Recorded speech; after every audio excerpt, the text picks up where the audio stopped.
mga ka-favorites! Muli po ay may bago na naman tayong aabangang istorya. Sana po ay napapasaya ko po kayo sa bawat istorya ng pag-ibig na hatid ko po sa inyo. Pero bago ko po umpisahan ang bagong kabanata, please pa-subscribe po sa aking channel at pa-like and hit na din po ang notification bell para lagi kayong may update sa mga bagong kabanata ng bawat serye. Magandang araw po sa ating lahat. Maraming salamat po.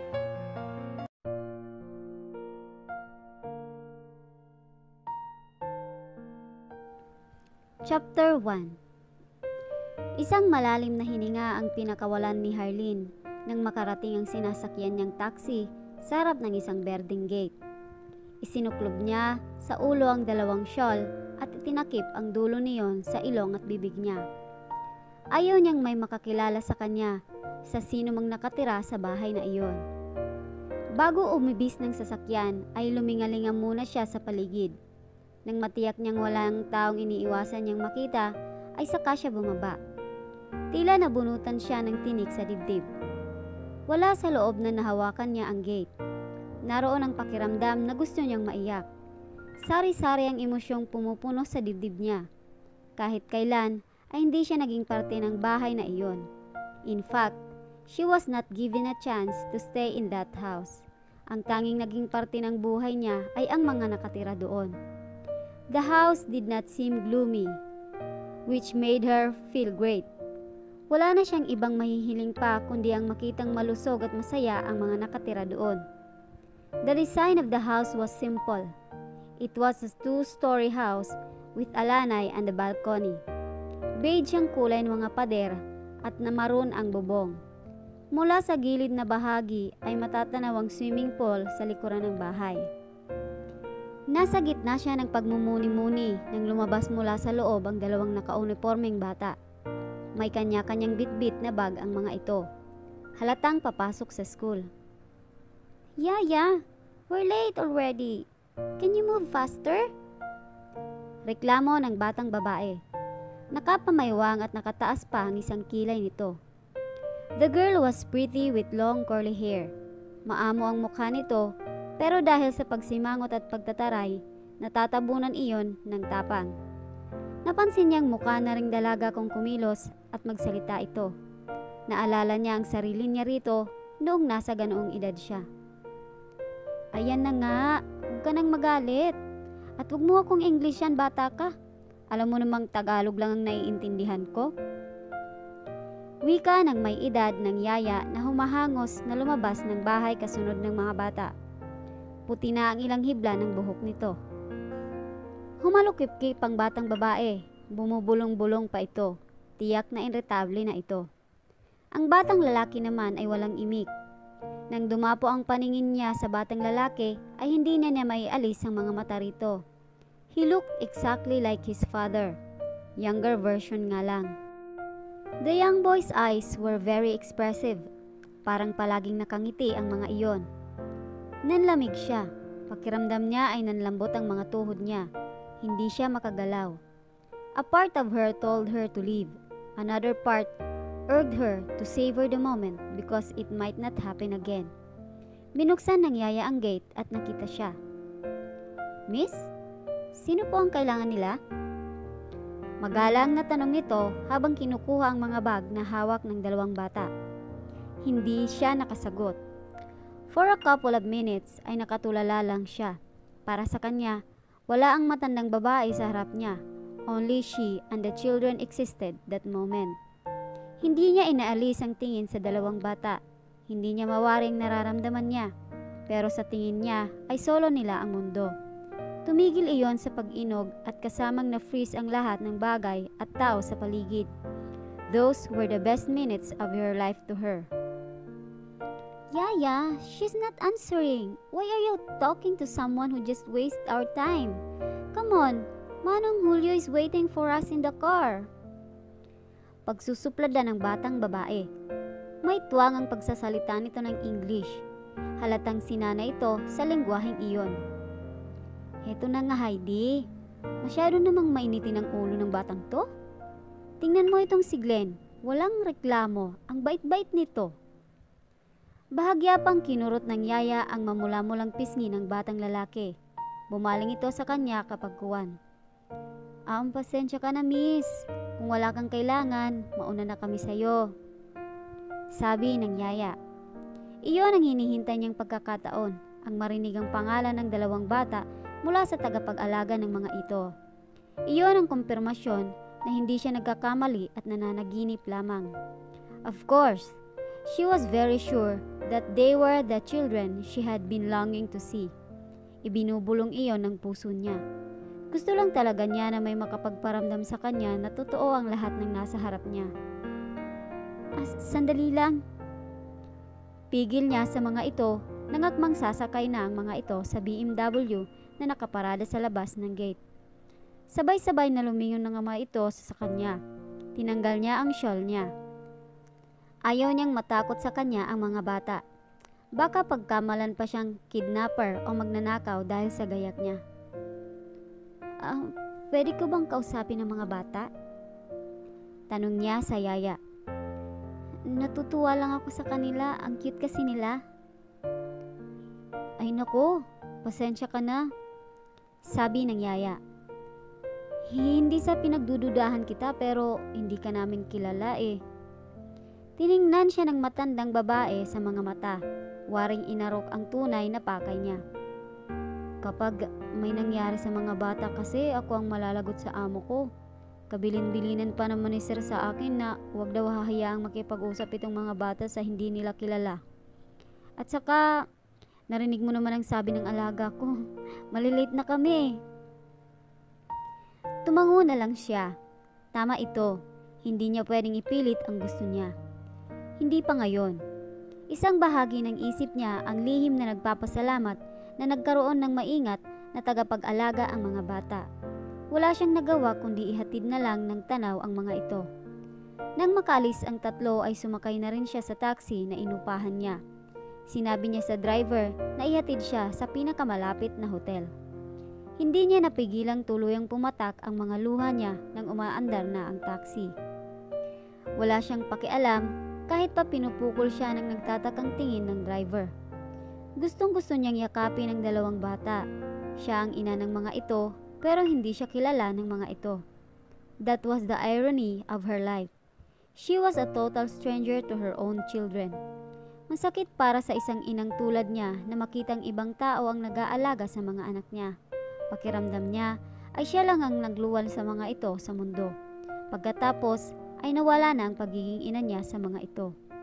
Doon na nagwakas ang lahat. Tinanggalan niya ang sarili niya ng karapatan na maging magulang ng mga ito.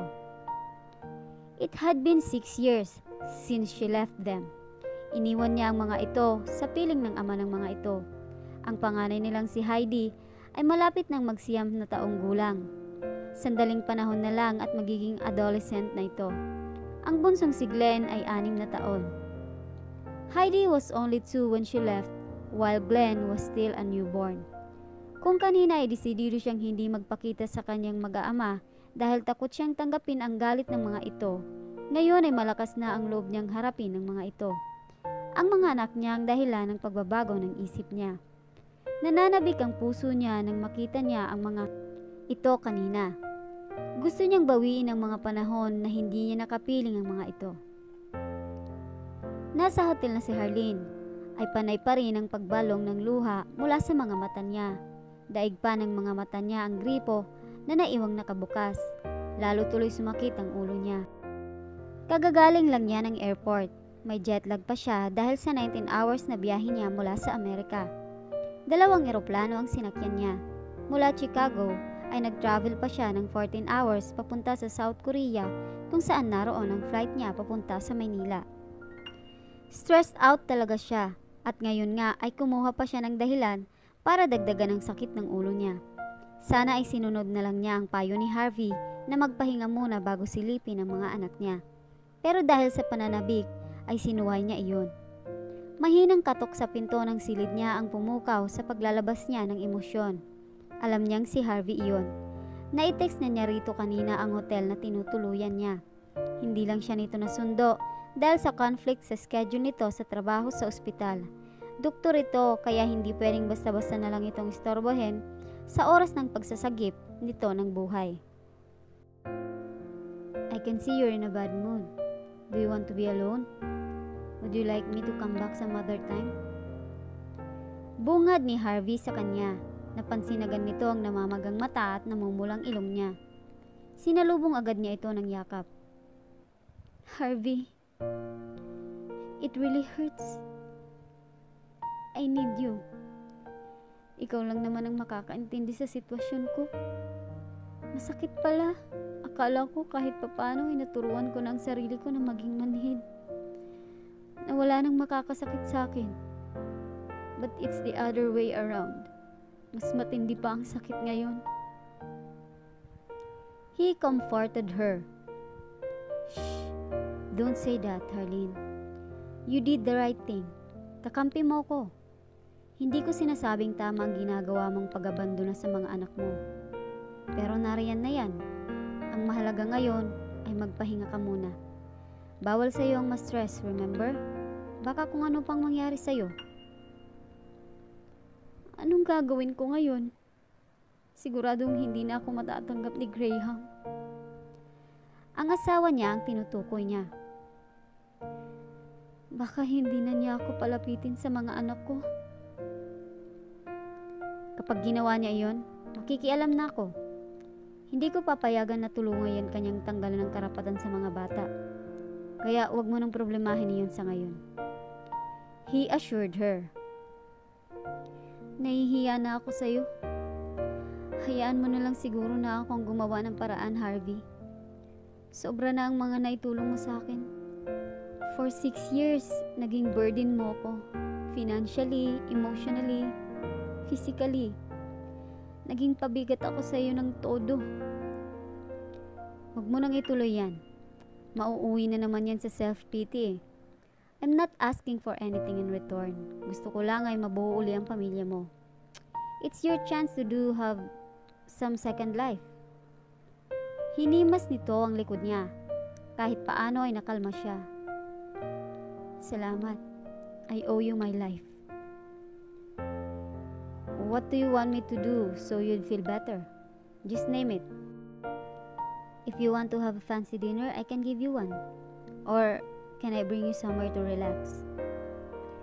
Pinunasan nito ang luha niya. You want me to be happy now? Tanong niya rito sa pagitan ng pagsinghot. Tumango ito. Since you can't bring my kids to me right now, I want you to buy me a Persian cat. Paglalambing niya rito. Pabiro lang iyon pero half meant. Bahagya nang nagsusupil ang paghikbi niya. Para kang bata. 29 ka na pero hanggang ngayon ay para ka pa ring bata. Naiiling na turan nito. Bata lang ba ang pwedeng mag-alaga ng pusa? Kontra niya rito. It's not really my point. Kahit isang dosenang pusa ay kaya kitang ibili. Kaya lang, alam mo naman na hindi pa gaanong malakas ang resistensya mo. Bawal sa iyo ang animal dahil at risk ka sa infection. Ibang bagay na lang ang hilingin mo dahil hindi kita mapagbibigyan dyan. Lumabi siya. Tama ito. Para pa rin siyang bata. Hindi mawawala ang fascination niya sa pets. Mula noong bata siya ay mahilig na siya sa mga hayop. Lalo na sa mga pusa. Mayroon siyang Persian at Siamese cats dati. Ang asawa niya ang nagregalo sa kanya ng mga iyon noong magnobyo pa lamang sila. Katabi pa niya sa pagtulog ang mga alaga niya. Nawala lang mga iyon sa higaan niya nang magpakasal na sila ni Graham. Hindi pumayag ang mister niya na may katabi sila sa kama. Ngayon naman ay hindi pa rin niya magawang magkaroon muli ng alagang pusa dahil pinagbabawalan siya due to health reasons. Ang saklap talaga. It's so unfair. Lahat na lang ng gusto ko hindi pwedeng mapasa akin. Himutok niya. Hindi mo pwedeng pairalin ang katigasan ng ulo mo ngayon, Harleen. We've come this far. Ngayon ka pa ba magiging pasaway kung kailan maayos-ayos ka na? Makahulugan ang pagkakasabi nito sa mga katagang iyon. Ipinapaalala nito sa kanya ang lahat ng sakit na pinagdaanan niya sa ibang bansa. I'm sorry. I understand your point. Really. She said, giving in. Ginulo nito ang buhok niya. Good girl. Siguro, iwan mo na lang muna ako para maidaan ko sa tulog itong pagod ko. Bukas na lang siguro tayo mamasyal o sa ibang araw. Okay lang ba? Pasensya ka na. Nagpagod ka pa sa pagpunta rito tapos hindi man lang kita ma-entertain at makakausap ng maayos. Okay lang, no problem. Just call me if you need anything. By the way, sigurado ka bang ayaw mong tumira sa bahay ko? Baka hindi ka makatagal sa hotel. Bukod sa magastos, hindi mo ito maituturing na bahay. Dito na lang ako. Hindi naman ako magtatagal dito. Kapag nakakita ako ng maayos na apartment, lilipat na ako. Hindi maganda na pati sa bahay yung mag-asawa ay i-invade ko pa. You know you're always welcome in our house. Pero kung yan ang desisyon mo, hahayaan mo na kita. Let's just meet tomorrow or some other time to talk over things. Sleep well. Hinalikan siya nito sa noo bago tuluyang umalis.